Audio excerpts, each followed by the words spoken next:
should be fun, fashion should be fluid, it should be effortless, and most of all, it should be inclusive. Well, here at Papa Don't Preach, it's all of that and a little bit more. I'm in conversation with the brand's founder, CEO, and the Chief Fashion Officer, Shubhika Sharma. Shubhika, thank you so much for taking time out for us today. Happy to be here, Pallavi. So, to begin with, I'm curious to understand how well you've managed to strike a chord with your target audience. I want to know more about that, be it your latest, the birthday plan that you had. You've recently celebrated your birthday, the brand's birthday, and just the way it was packaged, and so many more such instances. Tell us a little bit about what goes into the thought process behind all of these. So I think the term has been overused now, but very honestly, it is the core of what makes any brand or any company successful, which is authenticity. And by authenticity, I mean, at the beginning, it was truly just an extension of myself, because I was handling the social media for like 10 years of the brand, and the language and the communication was like, what do I want to hear from a brand? So I think in terms of when you look at R&D of how a product is launched in the market, how a social media strategy is built, the R&D keeps happening in our office. If you walk into our Parel headquarters, this is the store, there you will always see like groups of like people just sitting together and hashing ideas out of, do you like it, would we like it, how will people respond to it, what's happening in the world right now. So we're very in touch with it. There is no dissonance in the sense of, even when we wanted to talk about the war that is going on, there was so much conversation around how it would affect all the parties involved, like even inside. So I think when we're doing that, when you're constantly in touch with like the fabric of now, there is no way that you will not know how to talk to your people, talk to your audiences. And that's how we pick our collaborators, and more than picking collaborators, like if you talk about our Alok collaboration, or talk about our Garfield collaboration, or talk about our 7 Friday collaboration, these are collaborators who are very organically kind of, they gravitated towards our brand because they saw that there was a synergy there.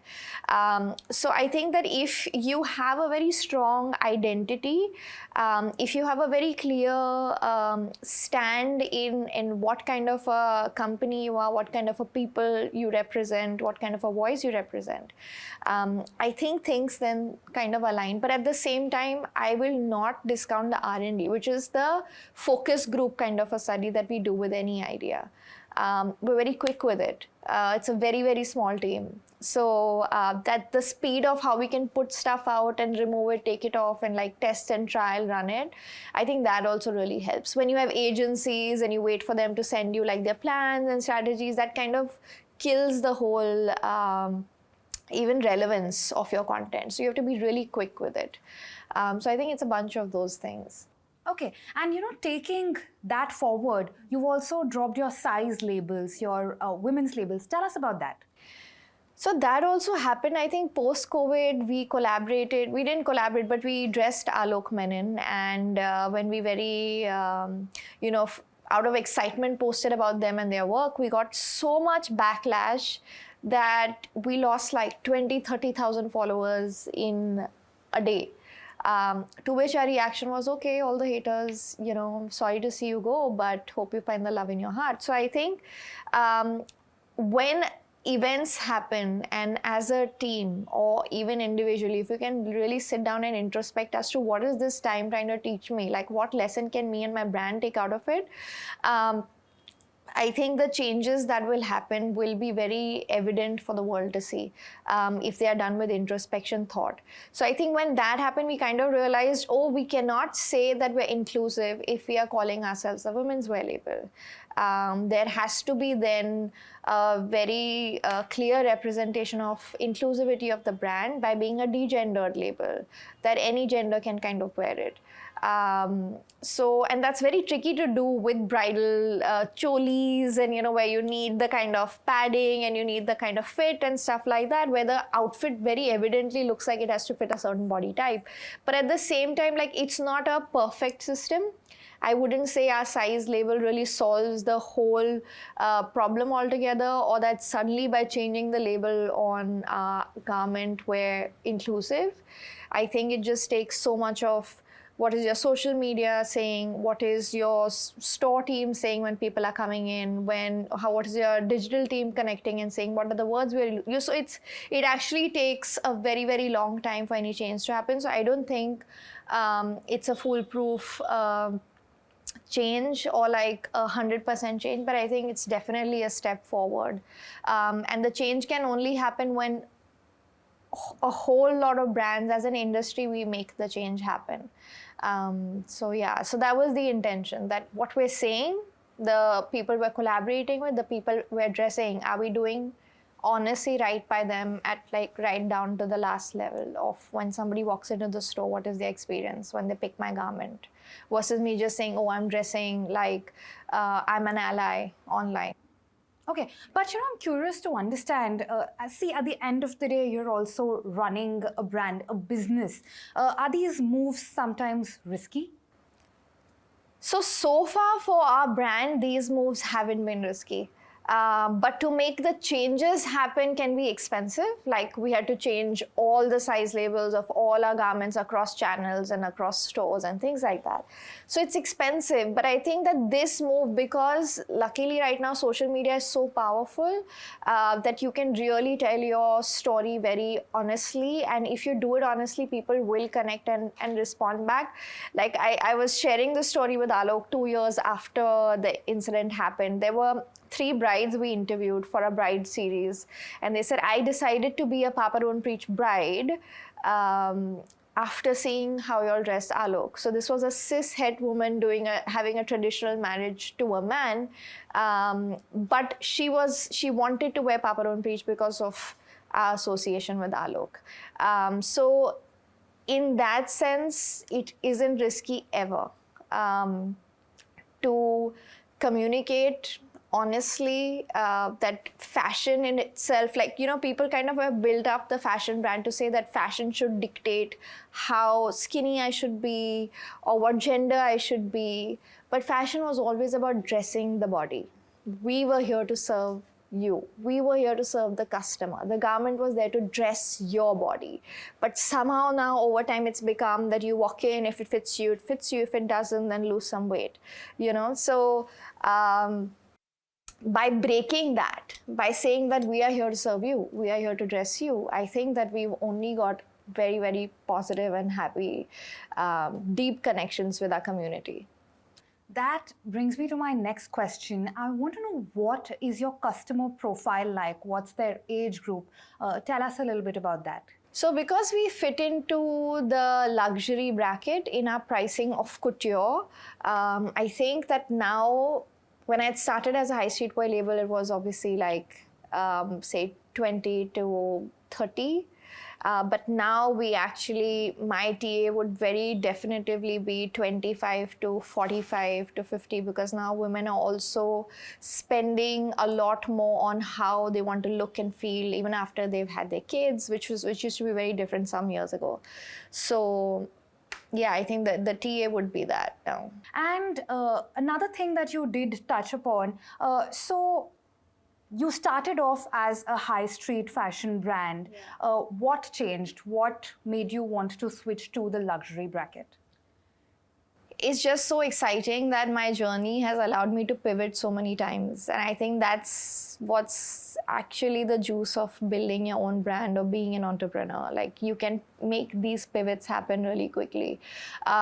I started Papa Don't Preach when I was about 21, and I had just come back from London, and I thought, India needs me. Because it doesn't have any high streetwear brand. It didn't even have a Vero Moda, or it didn't have a Zara. It had none of that. And I was like, And I was studying in London, and I'd seen Topshop and River Island. I was like, oh my God, like India doesn't know, like they don't know, like I'm the only person who knows that they need high street. So I came back and I launched, I was one of the first independent labels in India to start an e-commerce brand which was made to measure. And it was a high streetwear label. And from the first day onwards, I've got a lot of love for aesthetic. But what would happen was that my customers would on the site say, can you also make me a sari? You know, because I have this to go to. Can you make a lehenga also? You know, so and I used to get damn frustrated, but I'm a high street wear label, right? Like, why are you asking me to make Indian wear? Because when you study abroad, and I think that change has happened now, and that's thanks also to social media, that at that time, back in 2010 or 2011, we used to look down upon Indian fashion and Indian designs, and like, oh, I'm not going to study in London and come back and you know, make a sari, you know. So at that time I was like, no, I just can't do it. But of course, like then I started doing it, and then more people started coming for the Indian wear. And then I happened to walk into Sabya's store, and I happened to meet him, and I was like, this is my brand, but everybody asked me to make saris. So he said, obviously, you're in India. So when you're in India, you have to make stuff for Indians. So I think at that time I understood it very quickly in our 2-second conversation, that the country that you're in, the people that you're serving, the people that you're asking to part with their money, they're Indians, you know.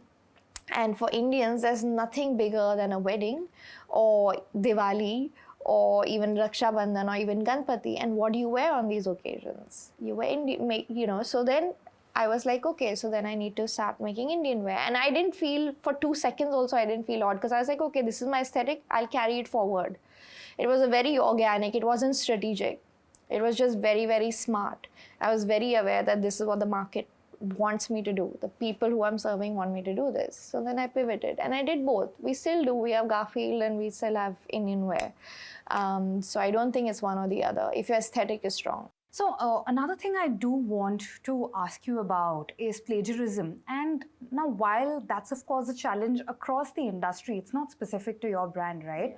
But in case of your brand, it is very evident. You know, it takes a split second when I walk into, say, a Chandni or anywhere else to spot a jumpsuit which is like yours, but is not yours. So, you know, tell us a little bit about how you perceive plagiarism, how much of a challenge is it to the brand, and what do you think can be done about it, if anything? Yeah. So I think people say imitation is the best form of flattery, and I get that. I think there was this whole reel that went viral from Chandni Chowk that said, "Hamare paas Manish Malhotra hai, Sabyasachi ye hai, and Papa don't hai," and at that time, I thought that had he not mentioned my name, I would have probably felt bad. Like, why was I not in the list, you know? So it's like a double-edged sword. So yes, it is flattering. Yes, it is flattering that it's so popular that everybody aspires to wear it. Everybody knows the name. At the same time, 100% it affects the business, because we're in a country that is so price conscious and price sensitive. And when you are trying to run a business ethically, and when you are trying to produce good quality products, which you very consciously do, the costs are going to be way higher than what you can get in any of these markets with replicas. So it definitely impacts the business in the sense that even though the TA that kind of shops from these markets to the ones that shop luxury is very different, but it does, because then people say, ये तो देखा हुआ है, ये तो उसने भी पहना था, ये शादी में 4 लोगों ने पहना था, you know, because luxury is supposed to be exclusive in that sense, for the buyer to want to spend that much more on it. It impacts, but I think the only solution to that is, because our laws and copyright laws aren't so strong, our trademark laws aren't so strong in the country, the solution is to just keep upping your game and keep upping your craft and keep innovating, so that people can't really catch up or can't imitate. And that's the only thing, but it bothers for sure. Okay, and you know, taking that forward, do you feel, what is the kind of feedback do you get? Like you did mention that the two segments of buyers are very different. The luxury buyer and say somebody who would want a knockoff for about a fifth of the price, maybe even lower. But has anybody ever come up to you and told you that, look, I've seen so many copies of this, say the jumpsuit lying around, that it is maybe deterring me from purchasing the original? Yeah. That's happened? 100%. Okay. Because I'm saying India in general is very price sensitive. So even the most well-intentioned shopper is going to say, if I have to buy like 8 outfits for my wedding plus my whole family's, if 2 I have to buy as replicas for the smaller functions, why not? And I remember that I launched my bridal collection, and one girl, she was ready to spend a lot on, she wanted her Sangeet lehenga, and she was like, it's just that one I've seen. And it was new, so they kind of imitate, and it's very quick now how they can, the turnaround time has really shortened, and you don't know if they are your own vendors who are leaking designs out. So I think that is where the challenge is, because then you don't know who to trust, you don't know which vendors to work with, even if you have NDAs, you have contracts in place. So just giving out job work kind of gets challenging because you can't trust. So we've seen the impact of that, which is why now a luxury fashion house should not have to make so many collections, because the whole idea of luxury is slow fashion, especially with lehengas and things like that. It's not supposed to be every 3 months you have a new lehenga hanging, you know, because this is a bridal couture. It's hand embroidery. It takes so long. It takes like 6 months for us to come up with an idea and then to execute and put it on the racks. And it takes like 1 month for these guys to copy. So if we were to go by how slow fashion should be consumed, how couture should be consumed, we should probably just make 2 collections a year, and the girls should feel special wearing them and not feel like ye to dekh liya hai, or you know, this to somebody else was wearing and I know she's wearing a replica, so I need something more exclusive. So can you customize it, or can you make me something new? What happens to the designs that then hang on your racks? What happens to those garments? So I think it's the whole ecosystem of it gets hit by plagiarism, for sure. So it is an ongoing challenge. Is one of the options also maybe possibly, have you thought of having a wider price range? We do, and we had to do that. I never thought I would do Pret in Indian wear. I'm doing that now. So now we have price points starting from like 18,000 and then going up to my couture, which is at like 6 lakh. So we're doing that but I mean, there'll be a stark difference. You still won't get a couture lehenga in the price point, which you will get when you get a replica, right? So, I mean, everybody is dealing with it, so I can't complain, but it is a challenge. Okay, and what's in the pipeline? You did mention some of the collaborations that have taken place so far. Any more in the works? What are we looking at in terms of expansion plans? We can't really talk about the collaborations before they've released, unfortunately, but they're really exciting. And I think that that's, for me, now at this point where the brand is more set, the teams are more set, collaborations are what kind of give me the fuel to, you know, okay, experiment and try out. So that's happening. But what is really thrilling is the Delhi store that's going to come up, because it's going to be huge. And I say huge not to just show off the size, but the fact that I'll get to display all my various lines. Because if you see, we do bags, we do shoes, we do Pret, we do Western, we do Indian demi couture, and we do couture. So the space for people to be able to come in and experience our universe and experience our garments, because often it is, some people find it overwhelming in a smaller store. So for me to create that experience of what a Papa Don't Preach world really looks like, that's what I'm going to be able to create in the Delhi store. I do want to know more about what's in the horizon for the future.